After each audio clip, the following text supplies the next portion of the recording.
मान लो पहले किलोमीटर के लिए 10 रुपये ले रहा है ओला वाला, बाकी किलोमीटर्स के लिए 8 रुपये ले रहा है।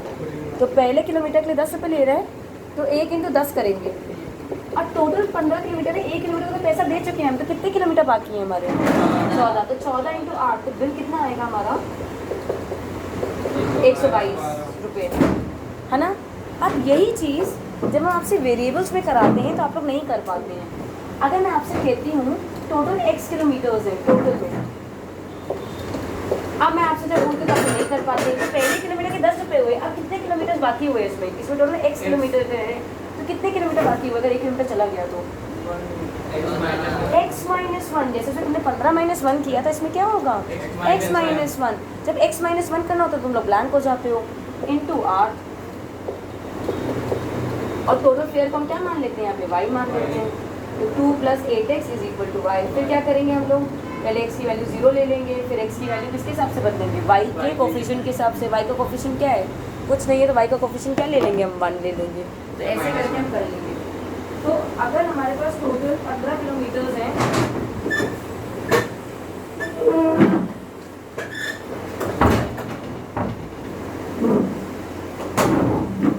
अगर हमारे पास टोटल मान लीजिए यहाँ पे y किलोमीटर्स होते हैं, 1 किलोमीटर चला गया तो कितने बचते? y - 1। अगर यहाँ पे मान लो 2 किलोमीटर चले जाते तो कितने बचते यहाँ पे? हाँ, तो यहाँ पे क्या हो जाता? 2 × 10, और यहाँ पे क्या हो जाता?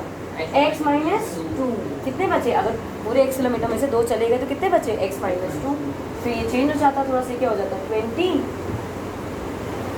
+ 8x - 16 = y। आया समझ में? और x की वैल्यू y के कोफिशिएंट के हिसाब से बदलती है, y की वैल्यू x के कोफिशिएंट के हिसाब से।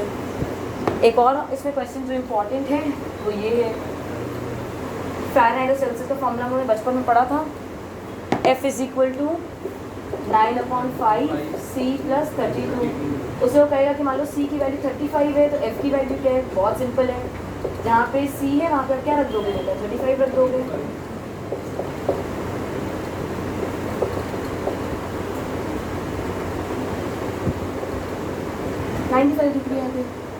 आया समझ में? और अगर मैं तुमसे एक इसमें ये क्वेश्चन आता है कि आप मुझे एक ऐसी वैल्यू बताइए। अच्छा, पहली बात तो हमें ये समझने की ज़रूरत है, क्या ये 5 उधर जा सकता है? ये 5 उधर नहीं जा सकता, क्योंकि यहाँ पे 5 सबके पास नहीं है। Remember, charity always begins at home. हमारे घर पे ही भुखमरी है, 5 सबके पास नहीं है, हम बाहर नहीं भेज सकते उसको जब तक कि 5 सबके पास नहीं होगा। Is it clear? अगर आप एलसीएम ले लेते हैं और अब ये सबके पास आ गया 5, तब ये 5 उधर जा सकता है, अदरवाइज नहीं जा सकता। फिर क्या हो जाएगा? 5f = 9c + 160। आया समझ में? अगर हमें a b c के फॉर्म में लाना है इसको। अच्छा, अब इसमें कोई क्वेश्चन पूछता है हमसे, एक हमसे पूछता है वो कि मान लीजिए कि फ़ारेनहाइट की वैल्यू मान लो 60 डिग्री है, तो सेल्सियस में वैल्यू कितनी होगी? तो फ़ारेनहाइट की जगह आपने क्या रख दिया? वो 60 रख दिया। अब बच्चे क्या करते हैं? तुरंत 5 उधर भेज देते हैं। 5 नहीं जाएगा, +32 उधर जाके क्या हो जाएगा? -32। एग्जैक्टली। फिर 5 उधर जाके मल्टीप्लाई हो जाएगा, 9 उधर जाके डिवाइड हो जाएगा, जो भी आंसर आएगा डेसिमल में आएगा। Is it clear? Is it clear? हाँ, तो फिर 16 15 पॉइंट कुछ आएगा, अप्रॉक्सीमेटली 16 कुछ करके, 16 या 15। Now the next question is, इसी क्वेश्चन में एक और क्वेश्चन आता है जिसे वो बोलता है F = 9/5 C + 32 है। कोई ऐसी वैल्यू बताइए जिसमें ये दोनों बराबर हो। अब दोनों बराबर हो F और C, तो दोनों की जगह आप क्या कर लीजिए? x ले लीजिए। क्या ले लीजिए? क्या ये 5 उधर जा सकता है? नहीं जा सकता है, जब तक ये दोनों में सबके पास एलसीएम ना हो। फिर 5 उधर जाके मल्टीप्लाई हो जाएगा, या क्वेश्चन आएगा पेपर में 5x - 9x हो जाएगा, -4x। तो x की वैल्यू क्या हो जाएगी? 160/-4 -40। So that is -40 degree Celsius and -40 degree Fahrenheit are the two values for which both the things are equal. Is it clear? Both the variables are equal.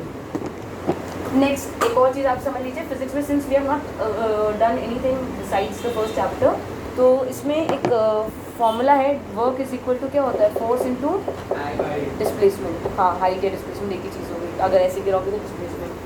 Work की unit होती है joules, force की होती है Newton, और displacement की क्या होती है?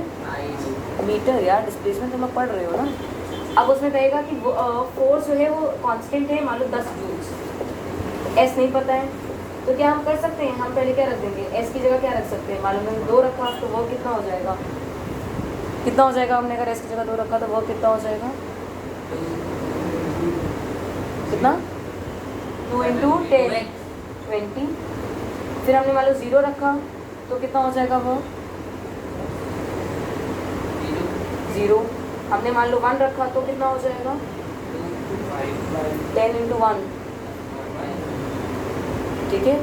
अगर हमने 6 रखा तो कितना हो जाएगा, हमें एक फॉर्मूला लर्न करना है, W is equal to F into S. ये तो ख़त्म हो गया इसमें।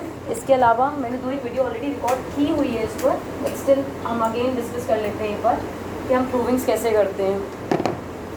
अगर मैं आपसे कहती हूँ x plus Y plus Z is equal to 0, है ना, prove X cube plus Y cube plus Z cube is equal to 3xyz। इसी प्रूविंग आ जाती है, तो हम कैसे करते हैं।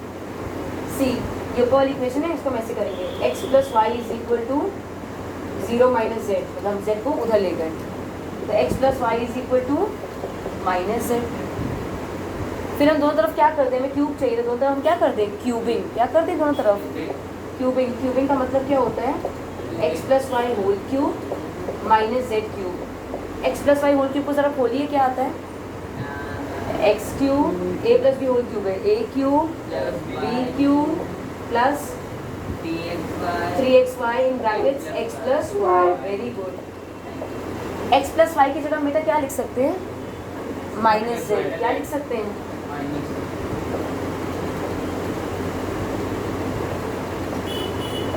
ये मल्टीप्लाई होगा तो क्या हो जाएगा, minus 3xyz is equal to minus Z cube. Minus Z cube उधर आके क्या हो जाएगा, प्लस।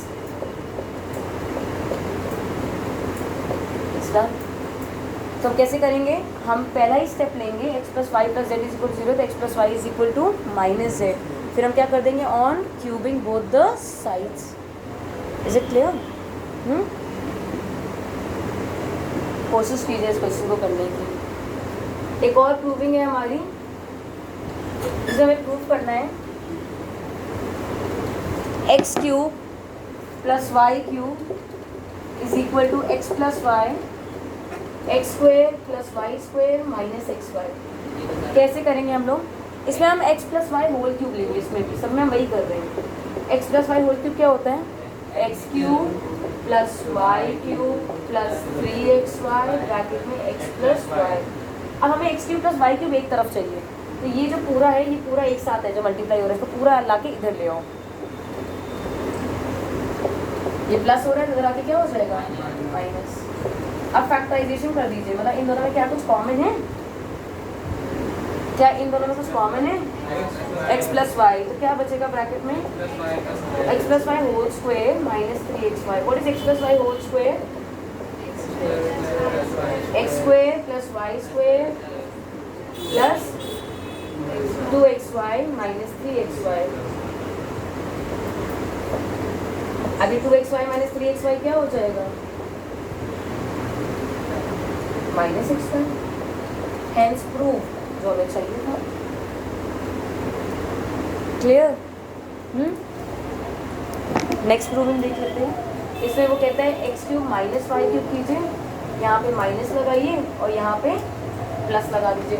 हमें x cube minus Y cube चाहिए, तो इसमें हम किसका फॉर्मूला यूज़ करेंगे, x minus Y whole cube. What is x minus Y whole cube, x cube minus Y cube minus 3xy bracket में minus 3xy x minus y पूरा उधर उत्तर आ जाएगा, तो क्या हो जाएगा, plus 3xy x minus Y.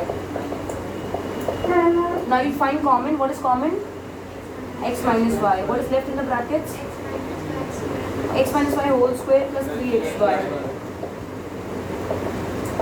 X minus Y whole square क्या होता है, X square plus Y square minus 2xy plus 3xy। अब ये माइनस 2xy प्लस 3xy क्या होता है, क्या होता है, X square plus Y square plus xy। ये डन, सिंपल है। प्रूविंग्स कुछ इतनी डिफिकल्ट नहीं है। ठीक है, नेक्स्ट क्वेश्चन, लास्ट क्वेश्चन है and we are done with all the proving जो मुझे तुम लोग से डिस्कस करनी थी सैटरडे संडे के एजेंडा के हिसाब से। क्लास है आपकी ऑफिस आना है आपको। X cube plus Y cube plus Z cube minus 3xyz is equal to half x plus Y plus z x minus Y whole square plus y minus z whole square plus z minus x whole square आपको prove करना है। अच्छा ध्यान रखिएगा, चाहे मैं x minus Y whole square बोलूँ चाहे y minus x whole square बोलूँ एक ही बात होती है। चाहे मैं z minus x whole square बोलूँ चाहे मैं x minus z whole square करूँ एक ही बात होती है। और अगर कभी क्वेश्चन में मान लो तो मिल जाए minus a minus b whole square तो परेशान मत होना, इसकी आइडेंटिटी कैसी होगी जैसे a plus b whole square होती है, क्या होती है सेम होगी, a square plus b square plus 2ab सब कुछ प्लस में होगा। Is it clear? अब हमें इसको प्रूव करना है, काफ़ी डेंजरस दिख रहा है ये। हमें पता है इसकी आइडेंटिटी क्या होती है, x cube plus Y cube plus Z cube minus 3xyz की identity x plus y a plus b plus c, दूसरे ब्रैकेट में a square plus b square plus c square minus a b minus b c 2ab। बकवास करा दो बस। अब हमें half चाहिए, वी कैन नॉट, हम हाफ अपने यहाँ मल्टीप्लाई नहीं कर सकते क्वेश्चन में। हाँ बट हम क्या मल्टीप्लाई कर सकते हैं, 1 का मल्टीप्लाई कर सकते हैं कभी भी क्वेश्चन में। वो अब देखो 1 इस दुनिया में किस किस फॉर्म में होता है, 2/2, 3/3, 4/4, 5/5, 6/6, 7/7, 8/8, 9/9, जिसमें हम 1 का कौन सा फॉर्म ले लें, हमें हाफ चाहिए तो हम क्या ले लें 2/2, ठीक है। क्या हमें पहला ब्रैकेट बदलना है, पहले ब्रैकेट में हमें केवल हाफ चाहिए तो हाफ इधर रखिए तो x plus Y plus z, तो ऊपर वाला तो 2 रह गया, इस वाले 2 को अंदर ले जाओ, क्या करते इस वाले 2 को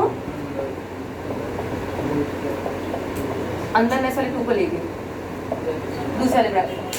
पहले ब्रैकेट तो मैं डिस्टर्ब ही नहीं किया क्योंकि मुझे चाहिए नहीं था। अब मैंने क्या किया, इसको ऐसे लिख देना, 2x स्क्वायर को मैं तोड़ रही हूँ, क्या लिख सकती हूँ मैं x square plus x square, 2y square को y square plus y square, 2z square को z square plus z square minus 2xy minus 2yz minus 2zx। Now listen to me very very carefully, x square plus y square minus 2xy है, ये किसकी identity है, x minus Y whole square y minus x whole square, one and the same thing. x square z square 2zx, x minus z whole square या z minus x whole square, y square z square 2yz। ये डाल, मैं इसको record करके दे रही हूँ तुम लोगों को, यूट्यूब पे डाल रही हूँ और उसको प्लीज़ अच्छे से प्रैक्टिस कर लीजिए।